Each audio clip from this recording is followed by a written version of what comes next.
Bonjour mesdames et messieurs, bienvenue dans ce 13h. Voici les titres de ce dimanche 2 juillet. Le chef de l'État est depuis hier samedi à Addis Abeba en Éthiopie où il prendra part au 29e sommet ordinaire des chefs d'État et de gouvernement de l'Union africaine. Sommet dont le thème est tirer pleinement profit du dividende démographique en investissant dans la jeunesse.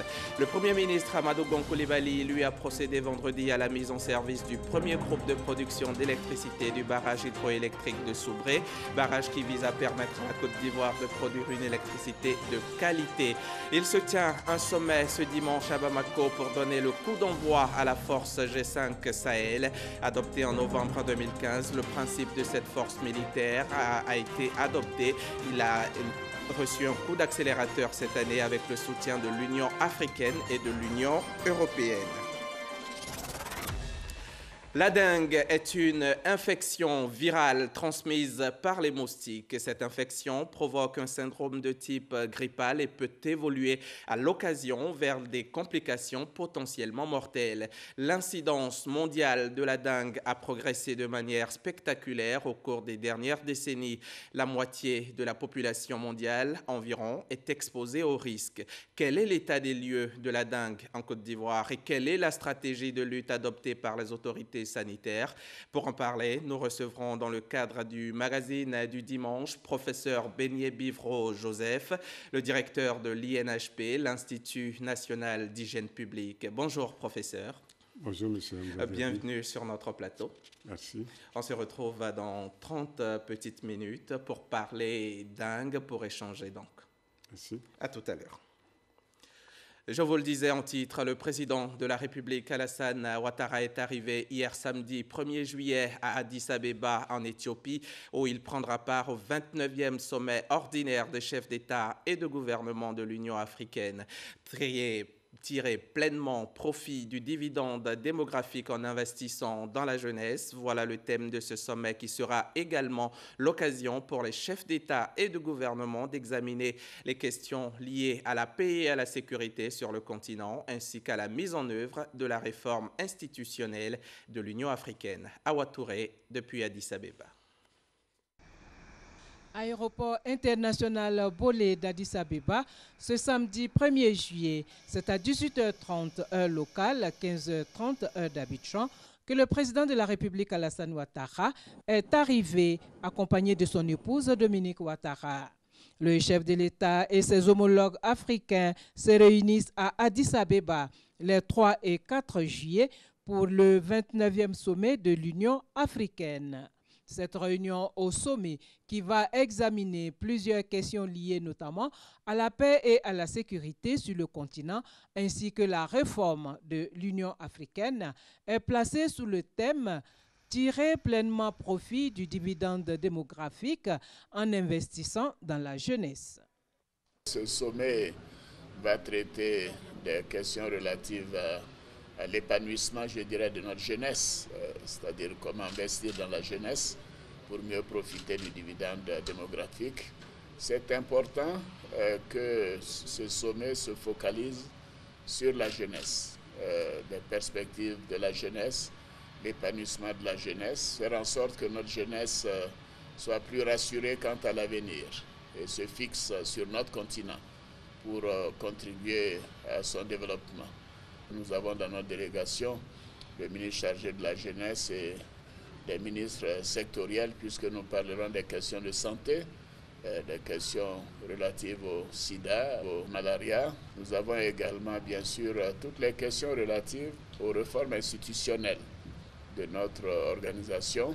Il faut que l'Union africaine arrive à se financer de manière autonome. Jusqu'à présent, évidemment, nous apprécions le soutien qui nous est apporté par l'extérieur, mais nous ne pouvons être crédibles que si nous nous prenons en charge nous-mêmes. Ce sera la vraie indépendance, la vraie autonomie, et les réformes qui sont engagées et qui seront mises en œuvre grâce à notre frère, le président Kagame, permettront à l'Union africaine d'avoir les moyens nécessaires au plan financier, non seulement pour son financement, mais également pour travailler à faire en sorte que pour toutes ces opérations de maintien de la paix, nous puissions apporter notre contribution. Le sommet nous donnera l'occasion de rencontrer plusieurs homologues et amis et des personnalités d'autres continents et de leur dire que la Côte d'Ivoire va bien, que la croissance économique est forte, que l'inflation est faible et que les progrès continuent et que cela devra se poursuivre, nous espérons, sur les prochaines années et faire en sorte que la Côte d'Ivoire devienne véritablement un pays émergent à l'horizon 2020. Les chefs d'État et de gouvernement de l'Union africaine vont, après la cérémonie d'ouverture le 3 juillet, animer une table ronde sur le thème de l'Union africaine en 2017. Et ici, en Côte d'Ivoire, le Premier ministre, accompagné de l'ambassadeur de Chine en Côte d'Ivoire, était vendredi sur le chantier du barrage hydroélectrique de Soubré. Amadou Gon Coulibaly a ainsi procédé à la mise en service du premier groupe de production d'électricité qui vise à permettre à la Côte d'Ivoire de produire une électricité de qualité à un coût compétitif et de faire face à la croissante consommation nationale. Herman Guivet. Si tout dans la vie commence par un rêve, il y a longtemps que Soubré a commencé de rêver d'un barrage hydroélectrique et pas n'importe lequel, le plus grand jamais réalisé en Côte d'Ivoire. Pour un coût global de 331 milliards de francs CFA, un concentré de 275 MW de puissance et une production annuelle de 1170 GWh, l'ouvrage est tout simplement gigantesque. Pour la mise en service officielle du premier groupe de production d'électricité, le Premier ministre Amadou Gon Coulibaly fait parler les turbines.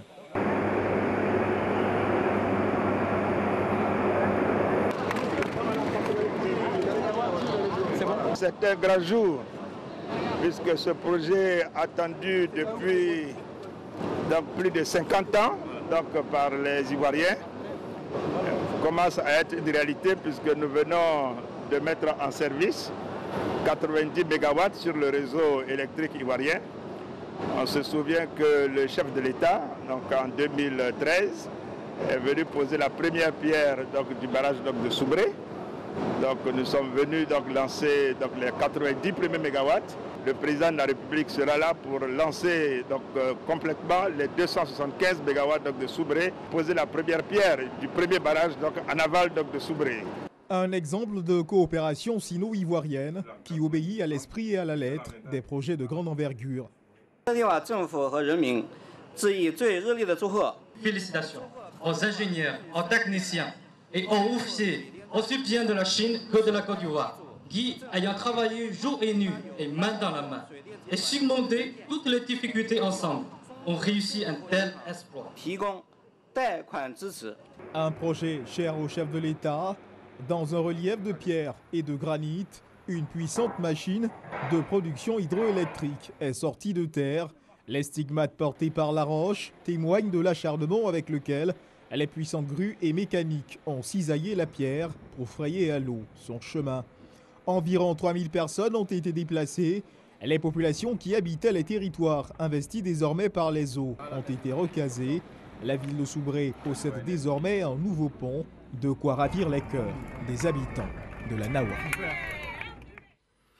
Avis aux élèves et parents d'élèves, l'inscription en ligne pour l'année scolaire 2017-2018 vient d'être lancée.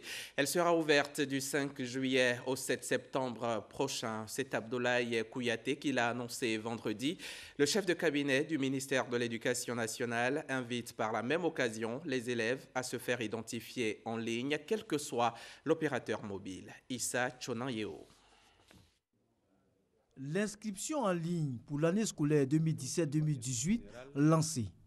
Cette opération qui débutera le 5 juillet prochain vise à renforcer la transparence et la célérité dans la mise à disposition des informations au ministère de l'Éducation nationale. Il s'agit également, au cours de cette opération, de moderniser et de démocratiser la gestion du système éducatif ivoirien.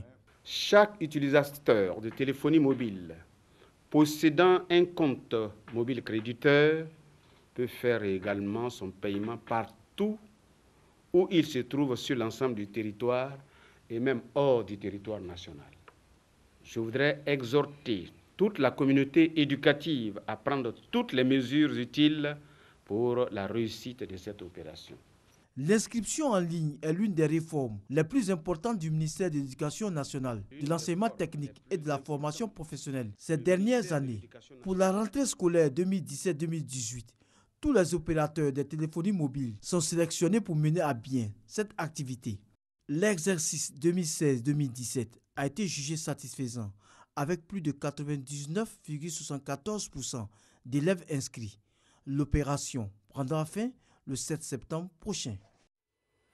Dans le district de Yamoussoukro, l'éducation occupe une place de choix dans la liste des priorités des autorités. Entre 2014 et 2016, ce secteur a énormément bénéficié d'investissements, construction de collèges, réhabilitation de salles de classe, construction de logements d'instituteurs et autres encore. La population des localités qui composent le district, elles, s'en félicitent. Elles l'ont déclaré au micro de Jeanne Toubé. À une trentaine de kilomètres de Yamoussoukro, le village de Kossou, aujourd'hui chef-lieu de sous-préfecture. En bicyclette, à pied ou en taxi, les enfants des villages alentours y arrivent pour le collège. Un voyage harassant sur une route dégradée à l'extrême. Seul réconfort, la beauté de l'établissement et la proximité de l'école qu'ils fréquentent. Ça permet aux enfants de ne pas aller subir les souffrances de la ville. Chercher des tuteurs en un point fini et qu'on n'en trouve pas, les enfants sont délaissés à eux-mêmes. Un collège à proximité, c'est quelque chose de bien. Notre besoin, c'est la bibliothèque, la salle d'informatique. Les collèges de proximité nous arrangent. Vous voyez, si un enfant de Kossou doit se déplacer jusqu'à Yamoussoukro, vous voyez les frais de transport, les problèmes de logement. Donc nous avons souhaité et nous avons demandé des collèges de proximité. Le collège de Kossou est une réalisation du district autonome de Yamoussoukro. Plus de 400 millions de francs CFA y ont été investis, 5 logements sociaux en voie d'achèvement mis à la disposition du collège de Kossou. Une opération répétée dans le village de Fondi, où l'école primaire du village bénéficie de 2 logements de maîtres déjà achevés et occupés par les enseignants. Nous sommes 6 enseignants ici. Et les 6 vivent pratiquement en ville. Il a fallu que le district nous aide dans ce sens pour nous ouvrir deux logements pour que moi, directeur, je puisse habiter ici avec un autre enseignant. Mais il reste encore 4 enseignants. À Labokro, 2 logements de maîtres sont également en construction. Leur achèvement est prévu pour la rentrée scolaire prochaine. Des actions noyées dans le flot de demandes en logement des enseignants. Bon nombre d'enseignants sont obligés de vivre soit à Yamoussoukro pour revenir ici le matin, avoir cours à 7 heures. Vous voyez que c'est compliqué. Il y en a qui sont obligés de vivre à Boisflé pour arriver ici avant 7 heures pour faire les cours de 7 heures. C'est vraiment difficile. Une situation récurrente dans les localités qui composent le district autonome de Yamoussoukro. Je lance un appel aux cadres et aux populations qu'ils nous aident à les aider. Ce n'est pas en attendant tout du district. Ils peuvent initier une collecte, par exemple, en leur sein, réunir une certaine somme, et nous pouvons venir en appui. Le domaine éducation a bénéficié de 21 projets totalement achevés, pour un montant global de 917 797 000 francs CFA entre 2011 et 2016, soit un peu plus de 23% du budget du district autonome de Yamoussoukro. Voilà pour le chapitre éducation de ce journal. Venons-en maintenant à l'Assemblée générale de l'UVICOSI du jeudi dernier. Étaient présents à cette rencontre l'ensemble des maires de Côte d'Ivoire. Au menu, géomatique, gestion du foncier, séminaires et échanges sur les préoccupations de la fêtière. Le directeur général de la décentralisation et du développement local y représentait le ministère d'État, ministère de l'Intérieur et de la Sécurité. Chantal Eouman Akandan pour RTI. L'Assemblée générale de l'Union des villes et communes de Côte d'Ivoire, UVICOSI, a été marquée par un séminaire portant sur la géomatique et la gestion du foncier. Le premier responsable de cette fêtière a indiqué que c'est une priorité de renforcer les capacités de ses membres en vue d'une meilleure gestion de leur commune. L'UVICOSI, chaque année, tient une assemblée générale au cours de laquelle elle fait le bilan les activités de l'année précédente et arrête le budget de l'année suivante. Les deux thématiques choisies par l'UVICOSI ont été animées par le directeur du CNTIG, structure partenaire des collectivités, pour la question de géomatique. Le directeur du domaine urbain a entretenu les séminaristes sur la gestion du foncier urbain au regard de la nouvelle réglementation. Aujourd'hui, plus que jamais, les maires ont un rôle important à jouer dans le renforcement des acquis du secteur du foncier et d'accompagner le processus qui génère des avantages pour notre pays et participe au développement local. E-communes comme e-région sont parallèles pour les régions. Ce sont des projets globaux qui consistent à développer une base de données géographiques intelligente, ainsi que les outils de suivi des contrôles, du recouvrement des taxes municipales et régionales en Côte d'Ivoire. Concernant la géomatique, cet outil d'aide à la gestion communale, 13 communes y ont déjà adhéré et sont dans la phase de formation. Le directeur du domaine urbain représentait le ministre d'État Ahmed Bakayoko. Il a félicité l'UVICOSI pour sa vision de la bonne gouvernance. L'UVICOSI se révèle indubitablement le partenaire privilégié de concertation entre l'État et les communes qui la composent. L'Assemblée générale de l'UVICOSI a été également marquée par la présentation du site Internet de l'Union par le CICG. Direction d'Ivo, où se sont retrouvés récemment les travailleurs des collectivités territoriales de Côte d'Ivoire.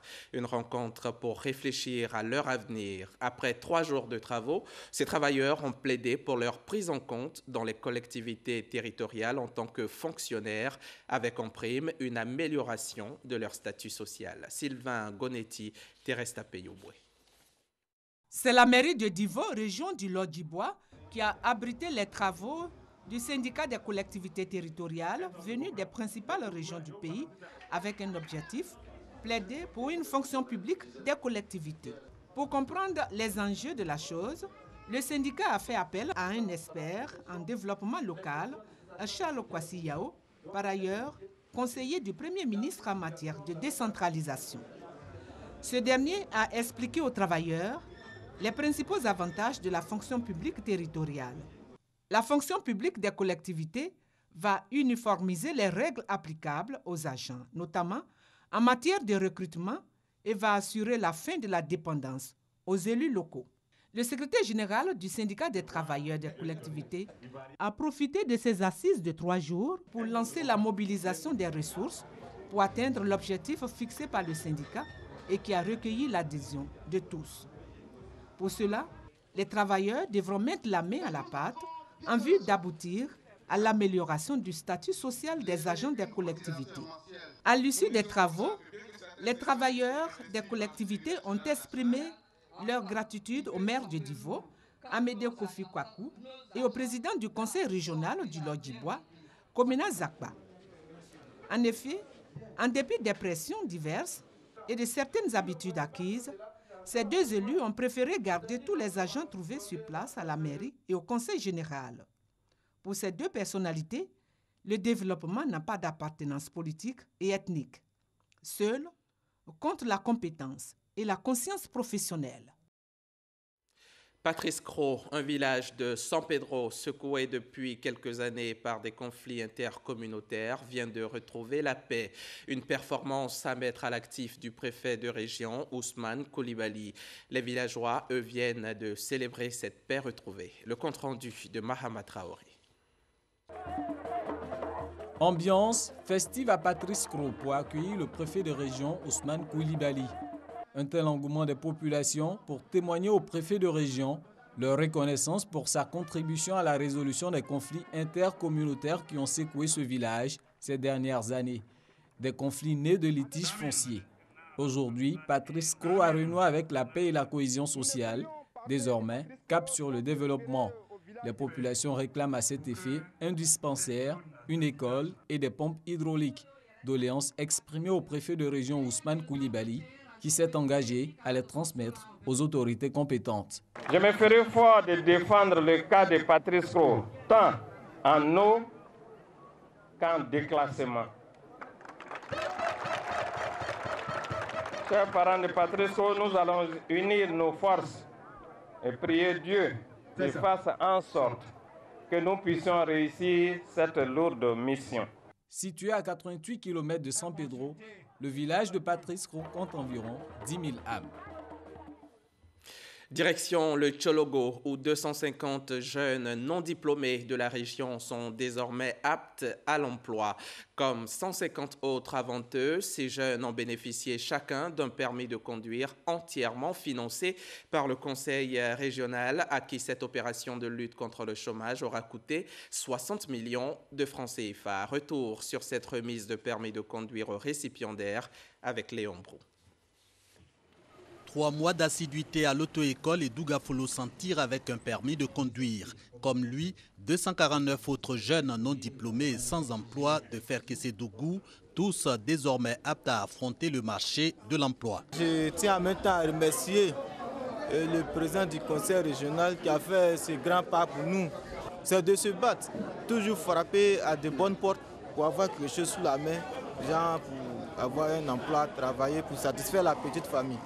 S'insérer dans le tissu socio-économique à coup du permis de conduire, les 250 récipiendaires s'y engagent pour honorer le corps préfectoral à leurs conseillers et le conseil régional de Tchologo. L'organe de développement a entièrement financé leur formation après une première édition de l'opération Un permis de conduire, un emploi qui a fait 150 heureux. Le tout pour une enveloppe de 60 millions de francs CFA. L'engouement même et des jeunes et des parents a fait que nous avons monté à 250. Et nous avons aussi vu que parmi eux, il y a un bon nombre qui ont pu avoir du boulot ou qui ont pu être recrutés soit pour conduire des taxis, soit pour les chantiers que nous avons dans la région. Donc nous sommes satisfaits et je pense que nous allons continuer l'opération. Le projet Un permis de conduire, un emploi du conseil régional, la réponse à la problématique de l'emploi jeune dans la région du Tchologo, région où les statistiques révèlent 40 jeunes sur 100 habitants, avec un taux de chômage compris entre 60 et 70% au dernier recensement général de la population et de l'habitat. Reportage signé Léon Brou, RTI Boaké. La KIDP, la Commission d'accès à l'information d'intérêt public et aux documents publics, a organisé hier samedi une rencontre d'échange et de formation avec l'Union nationale des blogueurs de Côte d'Ivoire. Cette rencontre, dont le thème est « Accès à l'information publique, un moyen de contrôle citoyen », vise à informer les blogueurs qu'il existe une loi qui leur permet d'avoir accès à un certain nombre d'informations. Christ Diomandé, Franck Quadio. L'information, ils en ont fait presque un métier. L'univers de diffusion, Internet, et les outils, l'ordinateur ou le téléphone mobile, eux, ce sont les blogueurs, activistes du net, qui par ce média s'expriment ou diffusent l'information. Rita est blogueuse, cette journaliste de formation, par cet exercice d'y trouver sa voie. Dans l'organe de presse où je travaillais, toutes les informations que je traitais n'étaient pas forcément diffusées parce que ça obéissait à une ligne éditoriale. Et tout ce qui était rejeté comme papier, je me disais, mais pourquoi ne pas les mettre quelque part d'autre, d'où la naissance de mon blog. Je prends le soin de vérifier l'information que je publie parce que ça engage de ma responsabilité. Ils sont plus de 100 blogueurs répertoriés au sein de l'Union nationale des blogueurs de Côte d'Ivoire. Pour cette frange de passionnés de nouveaux médias, l'accès à l'information publique est une préoccupation. C'est le sens de leur présence à cette rencontre initiée par la Commission d'accès à l'information d'intérêt public et aux documents publics, KIDP. C'est important de rencontrer les blogueurs qui font aujourd'hui partie de l'espace médiatique. Il s'agit de faire en sorte que ces blogueurs-là s'approprient la loi 2013-867 du 23 décembre 2013 relative à l'accès à l'information d'intérêt public et aux documents publics. Des blogueurs satisfaits, ils saluent l'avènement de la loi d'accès à l'information publique. Cette formation avec la KIDP vient à point nommé dans la mesure où elle nous oriente sur les recours que nous avons pour pouvoir obtenir l'information juste, l'information publique. La principale mission de la KIDP est de veiller au respect et à l'application du droit des personnes d'accéder aux informations publiques, car la problématique de l'accès à l'information d'intérêt public est de plus en plus au cœur des débats au sein des sociétés qui aspirent à la démocratie. Et un petit mot de religion dans ce journal. La semaine dernière, l'Église internationale évangélique Foursquare de Côte d'Ivoire a organisé 2 cérémonies d'ordination. Des cérémonies au cours desquelles 2 serviteurs de Dieu ont été élevés au rang de révérends et de pasteurs. Davis Oyo, Teresta Peyoué. Grande ambiance à l'église évangélique Foursquare Temple Bethel de Niango Nord dans la commune de Yopougo. Théophile Kakou, pasteur principal du temple Bethel de Niango Nord, ordonné révérend par ses pairs. Son dévouement à l'œuvre du Seigneur lui a valu son nouveau rang dans la hiérarchie de l'église Foursquare de Côte d'Ivoire. Ma nouvelle mission, c'est de continuer cette œuvre que le Seigneur Jésus-Christ nous a confiée. Il dit allez par toutes les nations et annoncer l'évangile. C'est la mission fondamentale. Les guides religieux et fidèles ont témoigné leur gratitude et leur reconnaissance à Dieu pour la vie de son serviteur. Nous voyons cette occasion comme une occasion pour donner aux autres qui servent le Seigneur de persévérer dans le travail qu'ils font et d'être fidèles à Dieu. L'église évangélique internationale Foursquare de Côte d'Ivoire a plus de 300 temples répartis sur l'ensemble du territoire ivoirien. Clémence Nemlé a 38 ans. Elle vient d'être installée dans ses fonctions de pasteur de l'église Foursquare, Temple Victoire de Korogo. La plus grande partie de sa vie est faite de jeûnes, de prières d'intercession et de prédication. Clémence Nemlé, celle qui a failli arrêter d'aller dans son église parce qu'un pasteur lui avait demandé de jeûner, est devenue aujourd'hui pasteur. Elle explique cela par un appel de Dieu. C'est pourquoi elle invite les Ivoiriens à se mettre au service de Dieu et à vivre dans la paix et la fraternité à travers les actes les plus ordinaires de tous les jours. Les commentaires étaient dits par Abou Sanogo et Thérèse Tapé-Yoboué. De la religion à la santé, l'Institut national d'hygiène publique vient d'organiser sa première journée scientifique. Le thème, c'est « Hygiène, clé de la prévention ». C'est une journée qui vise à promouvoir la recherche au sein des institutions de santé publique et inviter les populations à pratiquer les gestes simples tels que l'hygiène au quotidien. Reportage Davis Oyo, le commentaire est signé Franck Quadio. L'enseignement, la recherche et la prévention. Des missions de l'INHP, l'Institut national d'hygiène publique organise sa première journée scientifique. Objectif, valoriser et promouvoir les acquis de la recherche effectuée depuis plusieurs années. Les travaux de recherche qui sont prévus dans les missions de l'INHP puissent être valorisés. Et nous pensons que le forum était une plateforme importante pour pouvoir valoriser ces recherches que nous avons effectuées. Ce sont des recherches opérationnelles, c'est-à-dire des recherches que nous avons faites qui permettent immédiatement de prendre des décisions idoines pour l'amélioration de la qualité des populations. L'hygiène, clé de la prévention. Le thème développé s'inscrit dans la vision de la tutelle. C'est important parce que dans le concept Ma santé, ma vie que nous avons mis en place, cela va nous permettre de continuer de communiquer avec les populations pour leur montrer l'importance de la prévention dans tous les cas d'espèce. Lorsque vous arrivez tard à l'hôpital, malheureusement, la prise en charge n'est plus efficace. Dans Ebola, nous avons mis un accent sur la prévention. Nous avons eu des résultats. Actuellement, nous avons une épidémie de dengue à Abidjan et dans les quartiers périphériques. Nous tablons sur la prévention. Si les populations savent exactement ce qu'il faut faire, les mesures que nous préconisons, nous allons éviter, bien sûr, la dengue en Côte d'Ivoire. Cette rencontre est également une plateforme de mobilisation des chercheurs d'autres pays autour de l'hygiène afin de permettre, par la recherche, l'élaboration de règles, de procédés et de mesures efficaces en matière de prévention des maladies et de la promotion de la santé.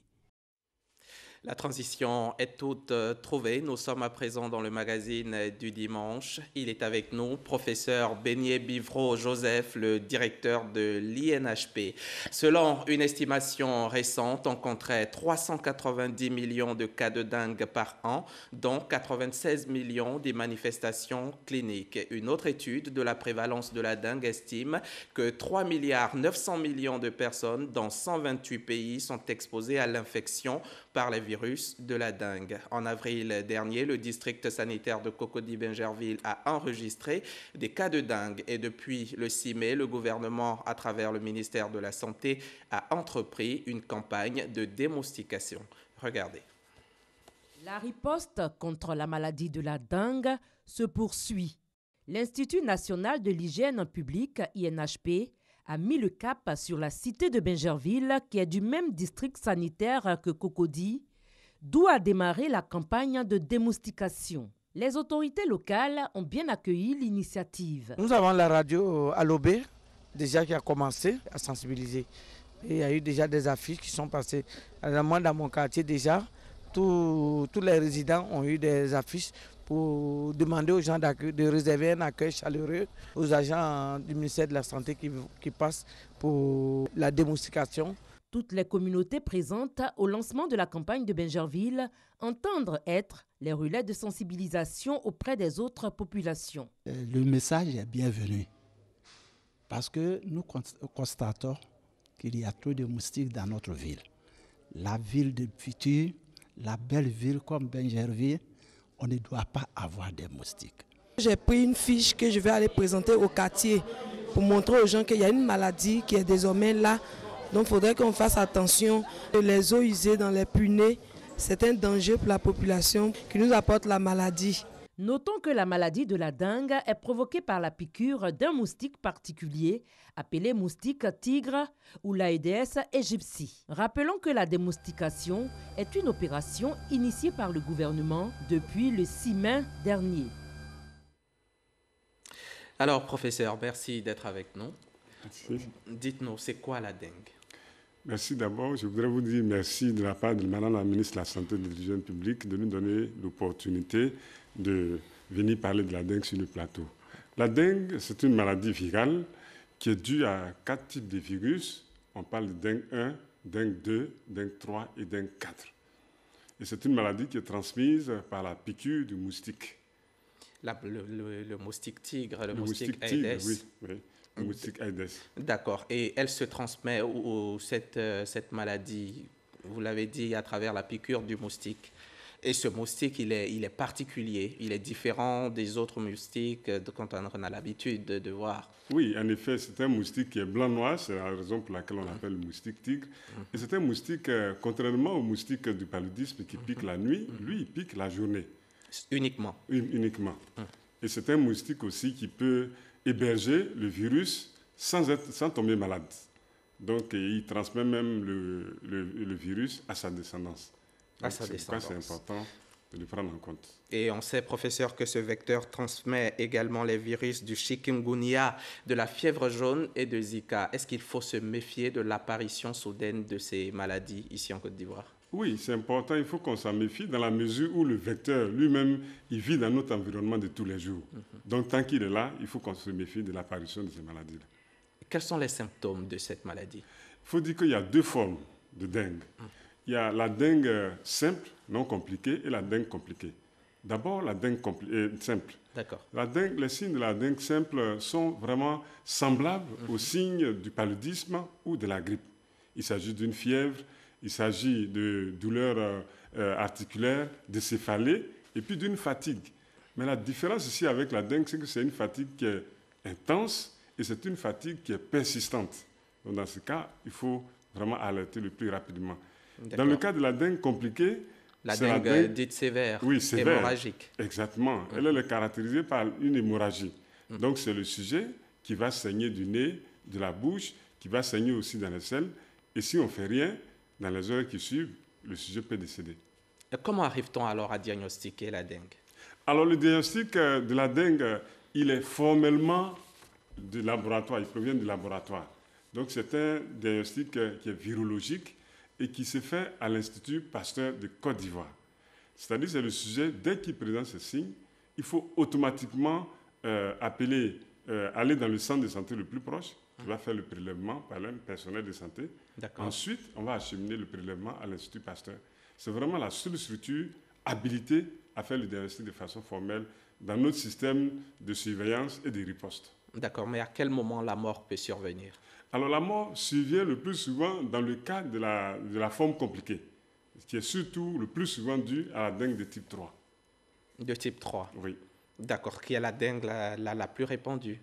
Non, dans notre circonstance, ce n'est pas la plus répandue, heureusement d'ailleurs. Il y a le type 1, type 2, type 3. C'est ça. Et ici, nous avons Ici, on a le type 1, type 2 et le type 3. Et le plus répandu? Le plus répandu, c'est le type 2 qu'on a, mais on a le type 3 aussi.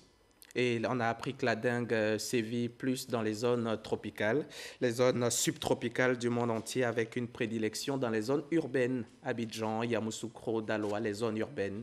C'est cela? Oui. À l'origine, il faut dire que la dengue est survenue depuis l'Asie et progressivement, elle a progressé pour venir en Afrique, en Amérique du Sud d'abord et en Afrique, pour arriver en Côte d'Ivoire. Est-ce qu'il y a une catégorie de personnes qui est le plus exposée? Les enfants, par exemple, les femmes enceintes. Qui est plus exposé à cette maladie?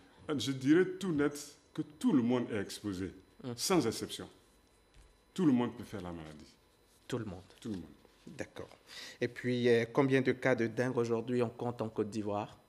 Il faut dire que nous avons 156 cas dans tout Abidjan, dans toute la Côte d'Ivoire. C'est-à-dire quoi? Des cas confirmés, des cas suspects? C'est des cas confirmés. Confirmés, voilà, 156 cas. Voilà. De type A exclusivement, de type 3? De type 2, de type 3, mais de type 3, on en a 31. 31? Oui, ça fait un tiers. Les cas les plus compliqués. C'est ça. Les cas les plus compliqués. Mais heureusement, ces cas n'ont pas été compliqués dans nos circonstances. N'ont pas été compliqués. Oui. D'accord. Est-ce qu'il y a un traitement médical qui est adapté pour éviter les complications et puis surtout le risque de décès? Oui, il existe un traitement médical adapté qui est symptomatique. Donc, on ne traitera que les signes de la maladie. Si la personne fait la fièvre, on lui donne des antibiotiques et puis on lui conseille vivement de se reposer.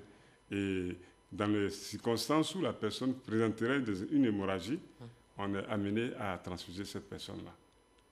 Et vous pouvez nous confirmer ici, sur ce plateau, que les cas confirmés, vous pouvez l'attester, que les cas confirmés ont été pris en charge et ils se portent bien? Oui, les cas confirmés ont été pris en charge gratuitement dans les structures publiques. Dans les structures publiques. Mais il y a eu des cas dans les structures privées qui ont été pris en charge également. Et l'évolution est plutôt favorable. Aujourd'hui, on peut dire favorable. Très bien, il se porte, la guérison est constatée. Oui, on a retrouvé les malades avec qui on a échangé. D'accord. Et les cas pris en charge gratuitement dans les structures publiques, vous dites que ça a bien évolué, ils se sentent très bien. Ils se sentent très bien. Oui. Professeur, d'accord. Qu'en est-il du vaccin contre la dengue? Je sais par exemple que le vaccin, il en existe contre la dengue, mais que la Côte d'Ivoire n'a pas encore enregistré ce vaccin dans son arsenal vaccinal. Effectivement, le vaccin, il a été mis au point depuis 2016, ça fait déjà 1 an, et il n'y a que 3 pays qui l'utilisent, le Brésil, le Mexique et puis les Philippines. Et en dehors de ça, nous, on ne l'a pas encore, et comme on n'a pas le vaccin pour l'instant, et que le traitement n'est que symptomatique, la seule voie qui nous reste, c'est la prévention, à travers la destruction du vecteur qui est le moustique. Et sur quoi repose cette prévention? Sur quoi repose la prévention et la maîtrise de la dengue? Alors la prévention et la maîtrise de la dengue reposent essentiellement sur la destruction des larves. Ce sont des bébés moustiques. Des mesures de lutte antivectorielle. Antivectorielle. Et la destruction également du moustique adulte. Au niveau des moustiques, je dirais bébés moustiques, des larves, il faut éviter de stocker dans notre environnement tout récipient qui est susceptible de contenir de l'eau dans lequel vient pondre le moustique. Et en plus, il faut également vider régulièrement l'eau qu'on a dans les pots de fleurs, dans nos maisons. Et puis surtout, il faut éviter de cultiver des arbres qui contiennent de l'eau, enfin qui recueillent de l'eau, comme le bananier, comme on en voit ici même à Cocody. On est souvent face à des plantations de véritable bananeraie. Parce qu'ils abritent les gîtes larvaires. Justement parce qu'ils abritent les gîtes larvaires. Les pneus également. Maintenant, pour les adultes, c'est la fumigation.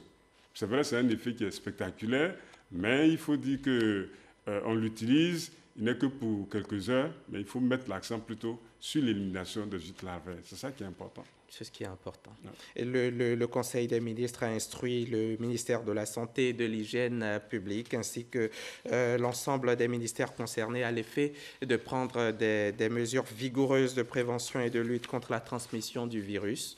Dites-nous quelles ont été ces mesures dites vigoureuses. Alors, ces mesures vigoureuses, il faut dire que depuis le premier cas qui a été détecté en avril, vous l'avez dit tout à l'heure, le gouvernement a a pris en charge, a pris en bras le corps le problème. Son Excellence, Monsieur le Président de la République, au cours de ce Conseil des ministres du 3 mai 2017, a donné instruction et des fonds ont été dégagés. Et depuis cette date, nous sommes sur le terrain. Nous procédons systématiquement à une stratégie qui est en 3 étapes. La première étape, les équipes passent dans les ménages pour sensibiliser la population et éliminer les gîtes larvaires. Et la deuxième étape, c'est essentiellement la fumigation qui vient 2 jours après pour détruire les moustiques adultes. Cette étape de démoustication, va durer combien de temps? Cette étape de démoustication va s'étendre à l'ensemble de toutes les communes de la ville d'Abidjan. Là, nous avons fini avec Cocody, où nous avons répertorié, nous avons visité 12 500 habitations qui ont été démoustiquées. On va mettre le cap, on a mis le cap sur Benjerville, qui est fini, et on va mettre le cap sur Makori. À partir d'aujourd'hui, on a mis le cap sur Makori. Vous savez, dans la perspective de la francophonie, nous allons donc assainir cet environnement. Mais il faut dire également qu'on a rencontré quelques difficultés au cours de l'opération. Certainement, notamment, des problèmes de sécurité, des gens qui ne vous permettent pas d'accéder à chez eux. Exactement, qui ont refusé pour des problèmes de sécurité ou bien qui sont absents. Et Madame la ministre de la Santé et de l'Hygiène publique, elle-même s'est engagée pour que vraiment la situation soit réglée en rencontrant les maires des communes, pour qu'ils portent le message auprès de leurs administrés. Professeur, quels sont les résultats? Les choses sont-elles bien contenues? La propagation de cette maladie à Abidjan et dans tout le reste du pays, est-ce qu'elle est évitée? On ne peut pas dire tout de go que la propagation est évitée. Le risque existe dans la mesure où le moustique est là. Et c'est la raison pour laquelle, justement, nous devons faire en sorte que le moustique soit totalement détruit. Donc, c'est pas totalement évité, mais il y a de l'espoir. Il faut dire quand même qu'on n'est pas en face d'une flambée. Ça, c'est important. Il faut rassurer la population. D'accord. Et la première étape dans la lutte contre la dengue, c'est donc la destruction des gîtes larvaires. Ensuite, on passe à la fumigation. À quelle étape on est aujourd'hui en Côte d'Ivoire? Il faut dire que les 2 méthodes sont couplées, les 2 méthodes sont complémentaires. Quand l'équipe de destruction des gîtes larvaires passe, elle est automatiquement suivie 2 jours après par l'équipe de fumigation. Et je pense que ça se passe plutôt bien. Et nous sommes là, nous allons mettre le cap sur Makori, je l'ai dit. Nous avons mis sur le cap sur Makori et bientôt ce sera très Gilles. Et plus tard, le reste du pays, des moustiques, il y en a partout. Oui, ça va venir, le reste du pays, ça va venir. D'accord, on se souvient, pour terminer, professeur, que récemment, vous avez invité la population à ne pas céder à la panique parce que tout serait sous contrôle. C'est vrai, tout est sous contrôle? Oui, on peut dire que tout est sous contrôle dans la mesure où les activités se déroulent, où nous faisons de la sensibilisation. Et je pense qu'aujourd'hui, la population est suffisamment informée et avec toutes ces activités que nous faisons de sensibilisation à travers tous les canaux disponibles, nous sommes en train de le faire actuellement et je pense que ça va servir pour la population. Mais c'est surtout important que la population s'approprie l'opération. Parce que c'est ça qui est important. Et d'où cet appel que vous allez leur lancer en 20 secondes. Oui, le premier, c'est qu'il ne faut pas céder à la panique. Deuxièmement, il faut que la population prenne le relais de cette opération pour qu'elle-même se l'approprie. Et ça, c'est conformément au concept du ministre de la Santé et de l'Hygiène publique qui dit « ma santé, ma vie ». Si on se prend en charge, je pense que c'est un capital qu'on devait pouvoir préserver. Et cela est important. Tout à fait. Merci, professeur. Merci à vous et merci à la RTI pour nous donner cette occasion. Je vous remercie. Merci, professeur. Professeur Joseph Beignet-Bivreau, qui est directeur de l'INHP, présent donc sur notre plateau pour parler de lutte contre la dengue.